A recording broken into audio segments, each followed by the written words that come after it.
Yo, what's up kabayan? Ayan, wala ka na bang budget? Ubus na ba yung bala mo dahil sa bakasyon? Eto, itatry po natin mag-loan sa Pag-ibig.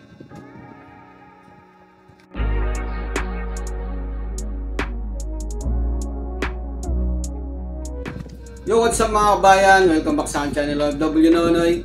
Bali, ang sunod ko naman pong i-share na video kung paano naman po mag-apply ng loan online sa Pag-ibig. Ayan, bali, una po, syempre, kailangan natin ng loyalty card at saka, ayan, application form na da-download naman po to online at may instruction din po, ipapakita ko po sa video. Okay, simulan na po natin. Ayan, punta lang po kayo ng Google, type nyo lang po dyan, Pag-ibig. Ito, Pag-ibig Home Development Mutual Fund. Ayan, sa pinakauna, click nyo na po yan. I-refresh nyo lang yan para tapos check nyo yung box na yan, tapos proceed. Sa e-services po tayo, hanapin po natin yung short-term loan online application. Ayan po siya, click nyo yan. Ayan, ito lagi pong labas yung data privacy. Check nyo lang yung box, tapos proceed. Ayan, yung may instruction po dyan, loan application form. Click nyo yung form, click here to download. Hanapin nyo yung short-term loan, tapos multipurpose loan application form. Yan po siya, MPLAP. Tapos click nyo yung pula na yan. Da-download nyo po yung form, PDF po yan.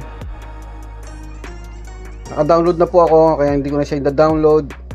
I-print nyo na lang, saka pilapan ng manual para mas madali. Ayan, may sample po dyan. Click nyo yung front page. May guidelines po yan. Ayan, pilapan nyo yan yung ano. Namaya may so if W yung sa employer, wala na po sa atin dyan. NA na lang po. Tumawag po. Sabi po yun sa Pag-ibig pagtawag ko. Tapos yun sa back page, not applicable na rin po sa atin yan. Yung payslip. NA na lang po ilalagay natin dyan. Ayan po yung sample ng pinilapan ko. Ayan. Balik tayo dito sa, ayan, valid ID, tas cash card. Yan po yung Pag-ibig Loyalty Plus card. Ayan, check po natin yung pinaka-sample nya. Click here. Ayan yung iba't ibang sample ng cash card. Kahit ano po yung gamitin nyo, okay lang po yan.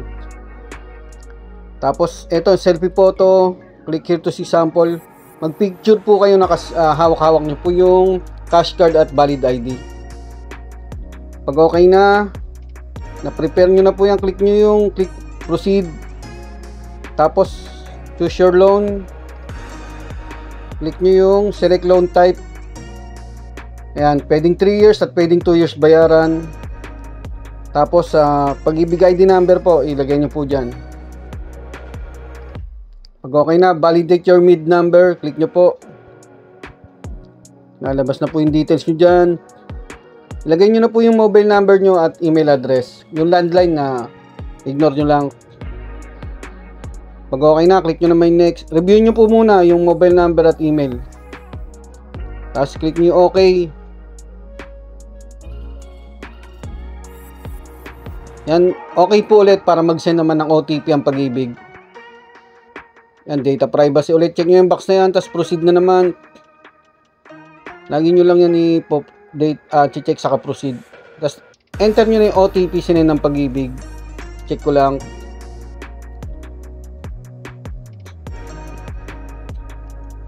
Tapos proceed. Ayan, application form. Tapos, ayan, natin. Dito tayo sa baba, your cash card. Select cash card, click nyo po. Asia United Bank po yung sa akin. Nasa inyo po yan kung ano po yung cash card nyo. Tapos, lagay nyo na yung cash card number. Click nyo yung cash card number. 16 digit po yan yung nasa likod ng card number. Tapos, check cash card status. Para lalabas po dyan kung valid o hindi. Yan, bibigyan natin. Pag okay na, punta na po tayo sa go to last step. And before you proceed, naka-prepare po na po dapat yung a-upload nyo pong photos or documents. Click nyo na yung proceed. Ayan, andyan po may mga instruction po ulit. Maximum file size is 3 MB. At pwedeng file size na format is ayan, JPEG. Basahin nyo na lang po yan. Ito, mag-upload na ako ng front side ng application form. Click nyo upload photo. Tapos files. Hanapin nyo na po kung saan nakalagay yung files nyo na i-upload nyo. Ayan, na-save ko na po siya sa documents. Ito po yung front side. Ayan, dapat po mag-green po yan. Tapos dito naman po yung sa kabila naman yung back side. Upload photo ulit. Click nyo. Files po ulit. Ayan. Tapos dito naman po yung valid identification. Upload photo ulit. Click nyo. Ganun lang po pag mag-upload po kayo ng photo. Hanapin nyo lang kung saan yung photo na yon. Select nyo lang. Tapos click nyo yung select. Tapos dito na. Hintayin nyo lang yan. Kailangan mag-green po yan. Tapos dito naman po yung selfie photo. Selfie photo po yan ng valid ID sa cash card. Dapat dalawa po yung upload yung picture. Files po ulit. Hanapin ko lang yung kung saan nakalagay yun. Ito, nilagyan ko na rin siya ng folder para hindi na, madali na ako makapaghanap. Yan, click nyo yung dalawang picture. Tapos, ayan, automatic na po yan. Pag okay na, click nyo na yung submit. Submit your application. Click nyo na yung okay.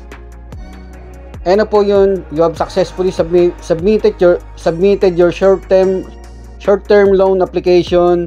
Makaka-receive rin po kayo ng SMS at saka email. Yan, click nyo lang yung done. Ito yung sa SMS. Bali, pwede pong i-track yan. Gagawin po natin ng another video kung paano mag-track ng loan. Tapos, sa email, meron rin po tayong copy. Ayan, virtual pag-ibig online short-term application. Nabubulol pa po ako. Ayun mga kabayan, maraming salamat. Sana nakatulong po itong video na to.